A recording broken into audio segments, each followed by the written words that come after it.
the club business, the golf business in general, is a very cash-strapped business. So being able to carve out this amount of money to have free in your war chest as a general manager, I have a budget at the beginning of the year that is already approved. If I can cut money out of that budget and then do a couple of extra projects that exceed the expectations of the board and the members, I've done my job.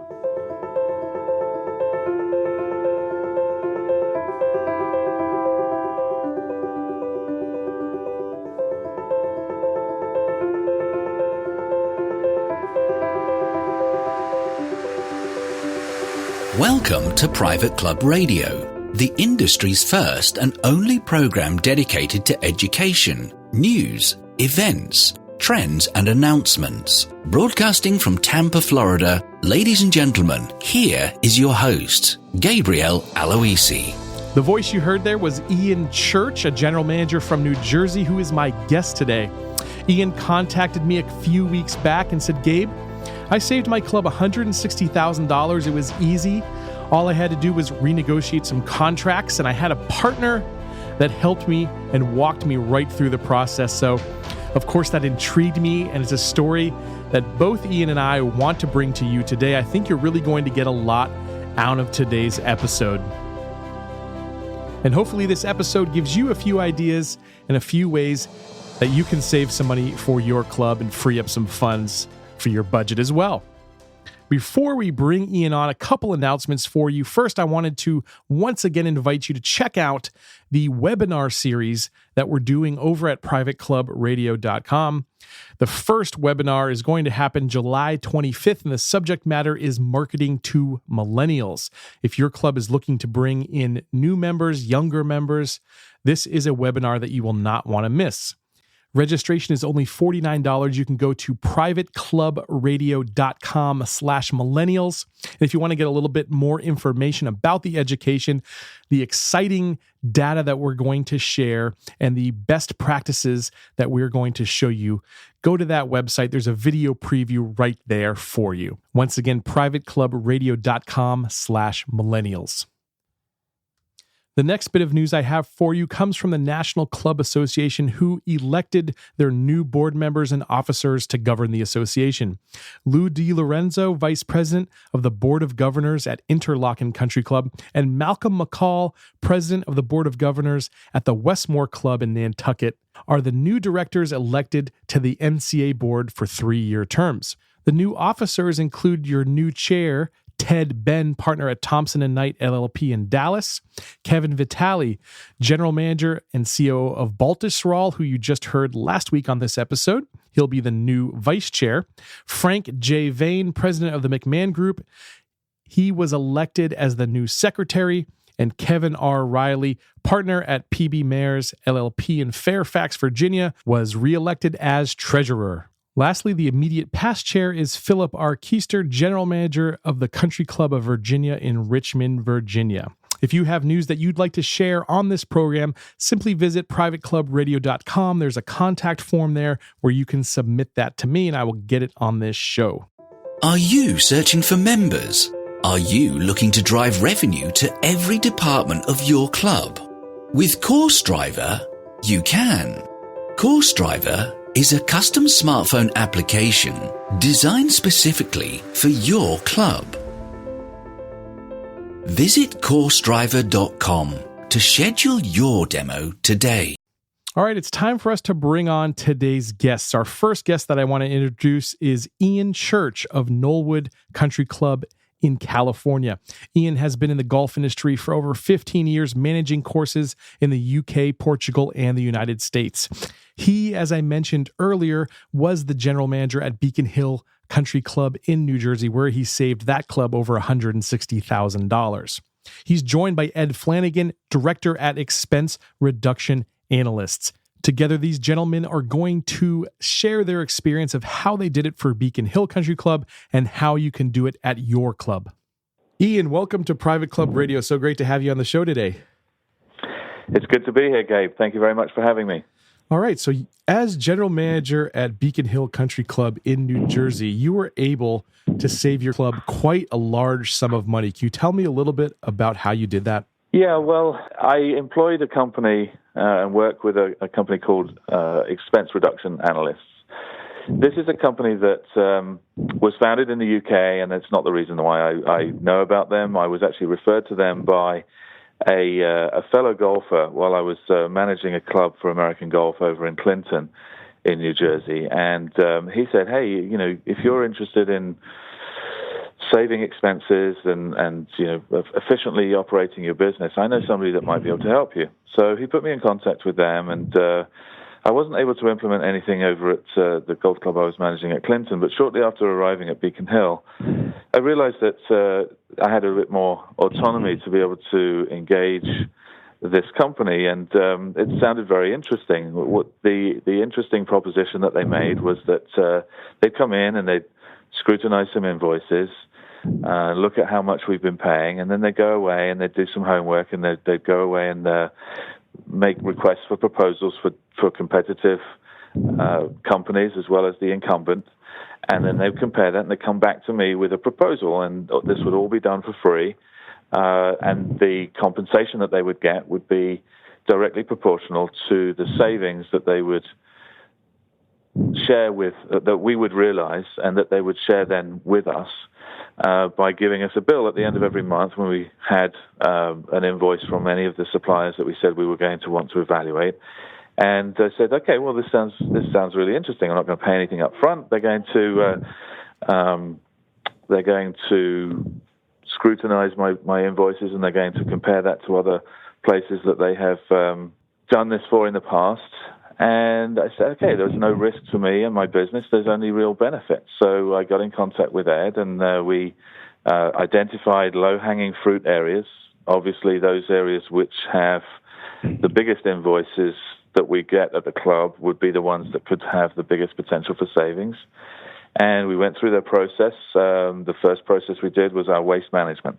So waste management is an area of the business that has literally no customer-facing impact. We were spending in the order of $25,000, I believe, and we were able to get a saving of nearly $11,000 every year on the existing waste management contract, which was very surprising to me. And not only did they propose that we stay with the incumbent supplier, but that the incumbent supplier had actually been guilty of overcharging us for some of their services in the past, because they had gone back to our invoices that we'd given them, and they had noticed that we were being charged for things that we really shouldn't have been charged for. So in general, we then decided, okay, well, if they can do $10,000 on a waste management contract, let's see what they can do for other areas, and that included linens and towels, chemicals and fertilizers for the superintendent's maintenance part of the business. The clubhouse cleaning contract, we were a little unsatisfied with the incumbent. We had some service issues with them, and we felt that we were paying a lot more than we perhaps had to. And then we also evaluated our off-the-center-of-the-plate food items for Cisco, and we renegotiated our contract with Cisco. So in total, we had 5 contracts over the next 3 years that we re-signed with 4 incumbent suppliers and 1 new supplier. So 80% of what we were doing was basically with the same people that we had done before, but we had a majority of our savings with them. And then we renegotiated another contract with a different cleaning supplier for the clubhouse, and we were able to get some significant savings there. So add all that up, and it became $80,000 a year for every year. The contract deal that we have with Expense Reduction Analysts is that they take in year 1 and year 2 50% of the savings that we have. So I'd rather take 50% of $80,000 than 100% of only $10,000 in terms of savings. And then in year 3 and beyond, we would keep those savings as we move forward with the contracts that we sign. So 40 plus 40 plus 80 is going to be $160,000 over the next 3 years. All right, so let's kind of go step by step through this. So you, as a club, you have outside vendors that are coming into the club, and of course, every month they're handing you an invoice. When expense reduction analysts come in, what exactly is the process? Is there a charge to kind of go through this? and take a look at your invoices, or how are they going about it? The process is really, I've gone through it now 5 times, and it's a really good structured process. It's the same process for every contract that we have signed. First of all, they will come in and we'll assess. They'll assess the invoices that we've been paying for the incumbent supplier, and they'll look at things like, this is how many towels that you're ordering on a weekly basis, or this is generally the contract volume that you have. They will then do an RFP process, so in order to attract competitive bids as well as to get a bid from the incumbent, they need to know what the volume of the business is going to be. That will oftentimes influence the contract proposal that they make. They then come back to us after the benchmarking and after the RFP, and they say, okay, well, based on our recommendation is this, and this is the reason why we recommend this. And what they do is they take the benchmarking and they say, right, this is what we benchmarked you at. This is the RFP that we've done. These are the proposals that we've got back. And if we then cost model that back into what we anticipate to be your need, then these are going to be the savings for the various suppliers.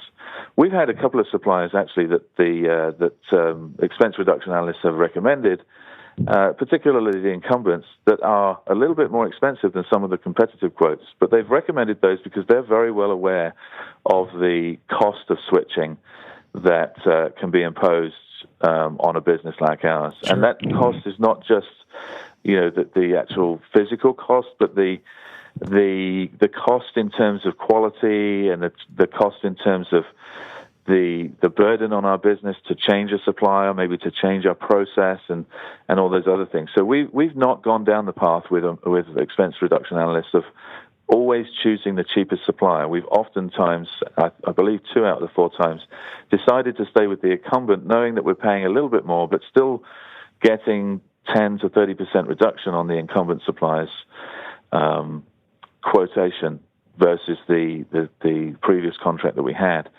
And then we sign a deal, and after we sign the deal with either the new company or the existing supplier, one of the great benefits that ERA brings to the table is that they then, as our business partner, have a vested interest in making sure that the contract that we've signed with the new contract with the old supplier, or a new contract with a new supplier, is stuck to by them.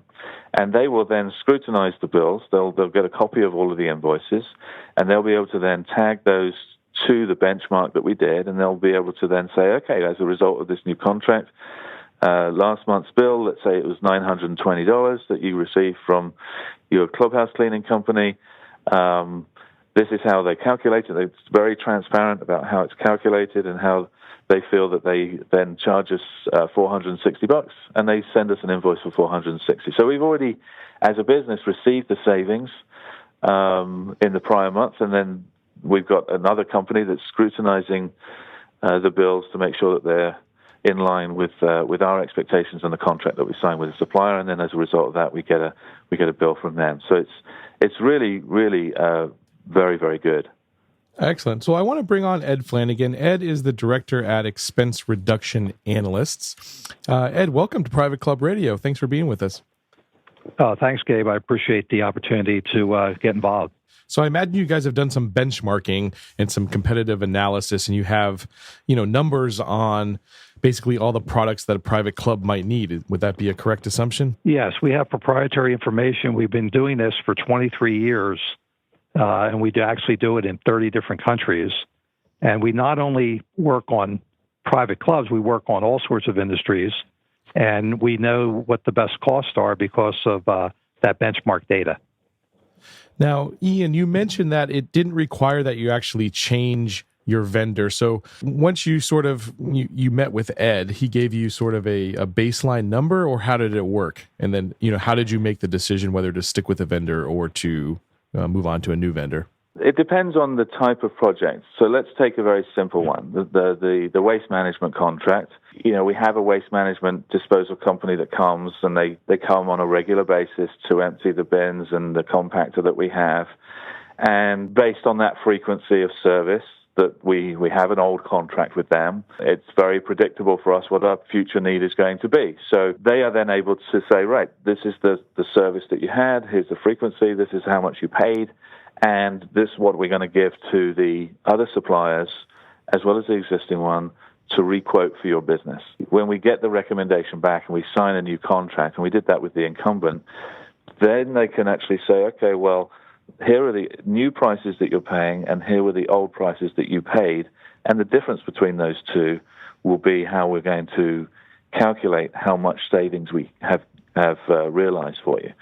So, as I tried to illustrate in the previous example, if we save $920 in April of 2016, then in May of 2016 we know that we're going to get a bill for 460 of it from ERA. Okay, it is a little bit more complex with more complex suppliers. So, for example, our towels and linen supplier, they have a variety of different products that they give us. The small towels, golf towels, large towels for the locker rooms, uniforms for the kitchen.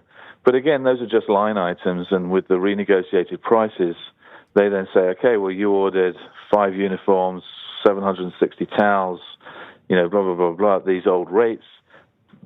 That's what you would have paid at the new rates. This is what you did pay. Here are our savings. And at the bottom, they add it all up and divide by 2.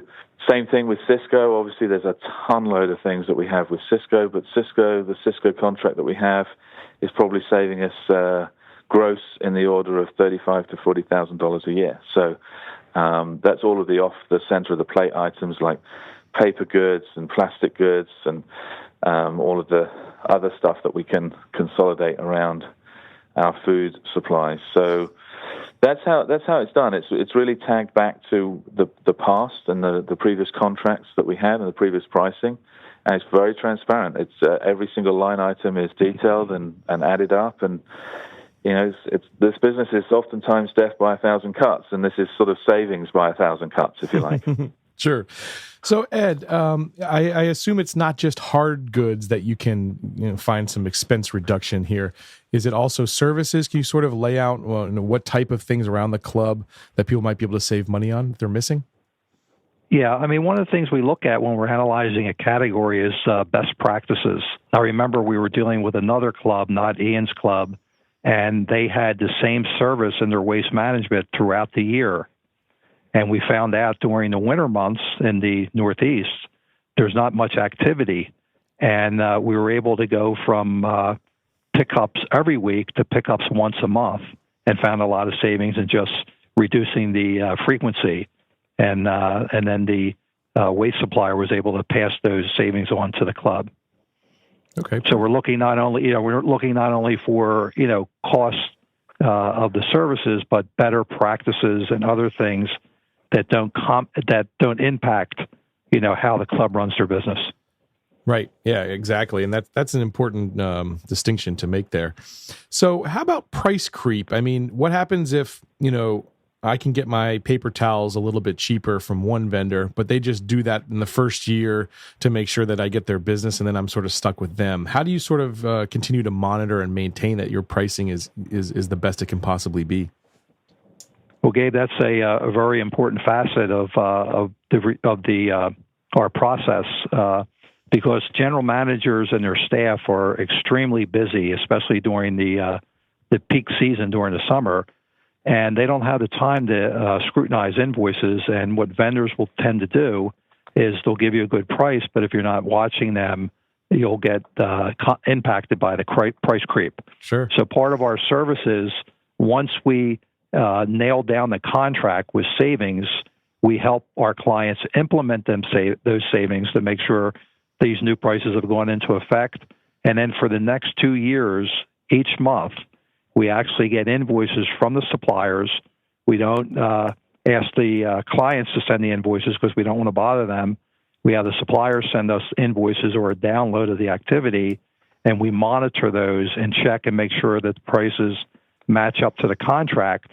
And then we also analyze those new prices back to the baseline cost and calculate the savings. Ian, if you're going to start with a club from scratch, actually you are moving to a new club, which is Knollwood Country Club. What's going to be your first things that you're going to take a look at and see if you can save some money? Well, I think there's a couple of aspects to this. Obviously, the larger a contract volume, the larger potential you have of saving real money. You know, a 10% saving on a $50,000 contract is obviously going to be more fruitful than a 20% saving on a $5,000 contract. So certainly looking at volume in terms of going into the accounts payable log and then going through and seeing which are the vendors who are your biggest contracts and spend. I think that the second aspect is if it's in an area that is really operational, and that could be telephone supplies, IT, it could be, you know, a lot of things that members don't actually see and feel and touch, then that's going to put it very much higher on the list as well, because, you know, quality is definitely an issue. Although, again, with incumbent suppliers, you're not going to be compromising any of that. You're just going to be renegotiating them in a more professional and standard cross-industry way. But I think the other thing that is really important about the whole project, looking at it in its entirety, is that really this isn't about saving cost. It's not about translating those savings straight to the bottom line. And I believe that firmly, not just for a member equity-owned club, but a proprietary club. This is about taking, you may very well be able to take some of it and put it to your bottom line, but taking the majority of it and redistributing it into other projects that you may have that have not been able to be done because cash is tight, and put yourself in a better competitive position. So whether those are for member amenities, member services, things that you want to do in terms of marketing your product to the outside, or just improving the product and doing things that are going to place you in a more competitive position. I think that it is really incumbent upon the general manager to identify what are the needs of the business and then allocate those cost reductions into those things that are needed, so that you can either become more competitive or just better at what you're doing for the same amount of money that the members are paying on an annual basis. That's really the thing that I think is incumbent upon the general manager to look at and say, okay, well, now I know I've got a plethora of different suppliers that I could go to and get some savings, and what are the projects that I really want to put these savings into. Perfect. Ed, from your experience, what we're talking about a country club, probably an operating budget of anywhere from, maybe $3 million and up. What, on average, do you see businesses of that size? What's the average yearly savings? I know Ian mentioned that he was going to be able to, over a 3-year period, looks like they could save the club over $160,000. What is sort of a baseline or an average savings that you're seeing? Well, it's a good question, Gabe. It depends on how many categories they would like us to look at. And, Ian mentioned earlier that the biggest category is their food service and their chemicals and fertilizer. But we also help with waste. We can help them with their insurances, both health insurance and business insurance, also utilities. And it really depends on how many categories we get to look at. But on average, we're saving anywhere between 10 and 30%. Wow. So whatever their annual spend is, calculate that by 20%. And that's the average savings per category. Now, if it's free to have you guys sort of come in and analyze and do this no-cost analysis, is there any reason why they wouldn't have you take a look at every department of the club or every area of the club? Well, I mean, sometimes some of the members are doing some of that work for the club, and they don't want to get involved with that. You know what I mean? Sure. So, there's a lot of issues. There's politics sometimes. So it really depends. I mean, somebody like Ian, it was open and, had no dogs in the fight. He said, come in and look at wherever we can save. All right. So how do folks get in touch with you guys, Ed, at Expense Reduction Analysts? Yeah, we have a website. So it's, www.expensereduction.com. We're a global cost management company, and we've got offices here in the U.S. and also in 30 other countries. Perfect. And Ian, if anyone has any questions, they'd like to get in touch with you and sort of have you maybe show them how you went through the process and what benefit it might have, how would they get in touch with you, Ian? Well, email's probably best. My email address is ichurch, ICHURCH, number 27 @gmail. More than happy to help other clubs to get on board with something that is standard for a lot of other businesses around the world. And I just feel that this is something that my fellow club managers could really do with. Ed and I are actually approaching the local chapters of the CMAA to maybe roll this into some education. One of the things that I found from a GM's perspective is, like Ed was alluding to earlier, there's just so much going on, and there's so much demand on the time of a general manager that being able to have a partner that's going to say, look, we'll go away, we'll be your partner. We're not going to select a vendor for you and then get some sort of handout as a reward from the vendor, as a sort of spiff or some compensation for finding a contract, as is normal practice. We're going to be your partner. We're going to carve out every possible dollar and cent that we can for your business, and when we do that, we'll take half of it for year one and year two on a partnership basis. And being able to just allow them to feed in the experts that they have in all of these areas, experts in waste management, chemicals and supplies, food, the contracting services that we have for cleaning the clubhouse, etc., has been a real blessing. So that allows me to focus me and my team on the stuff that we do best, and ERA can do what they do best. Oh, that's excellent. And I really want to say thank you kind of on behalf of all the club managers out there, because you as Ed mentioned, don't have a dog in this fight either. You're not getting compensated for this. This is just something that you found that you wanted to share with other managers and your colleagues and peers, and we really appreciate you coming on to talk to us about it. Yeah, well, at the end of the day, I'm a member of the Club Managers Association, and that is a club. And as we expect club members to volunteer and contribute their spare time to the benefit of the club, and we often have that in the clubs that we manage. We too are club managers, members of a club rather, and I just feel that that's the same type of philosophy. So anything we can do to make our club better, anything I can do to help general managers have one more arrow in their quiver, so to speak, is something that I benefit a lot from listening to your show and going to local chapters for the CMAA and other organizations. And sometimes when you have a good idea, you can step up and contribute. So I'm very happy to do that. All right. One last question before I let you go, Ian. It's the bucket list question. If there's one club that our listeners need to visit before they die, for you, what club would that be? Well, the most spectacular club that I have been to and would recommend everybody to go to is a club called Nevin in Wales. They have 3 or 4 holes there that they call the aircraft carrier. It juts out into the sea like an aircraft carrier. You stand about 50 feet above the bottom of the cliffs, and if it's howling a gale, and you're not hitting the ball straight, then it's a very interesting challenge. But it's a beautiful, beautiful part of the world. I think Wales is terribly underrated in general, and any links club in Wales is definitely a great bargain and phenomenal views over the countryside. Beautiful. Thank you guys so much for being on the show. Really happy to have you. All right, take care, Gabe. Thank you, Gabe. I hope you've been inspired by today's episode, and I hope you join us back here next week for another exciting interview on Private Club Radio. Don't forget about the webinar on marketing to millennials that we're doing on the 25th. If you want more information on that, simply check out privateclubradio.com/millennials. And last but not least, if you haven't voted for the subject or topic that you want to hear on this program, you can do that at privateclubradio.com/vote. Lots of stuff on that website. Check it out. We'll see you back here next week. And until then, here's to your membership success.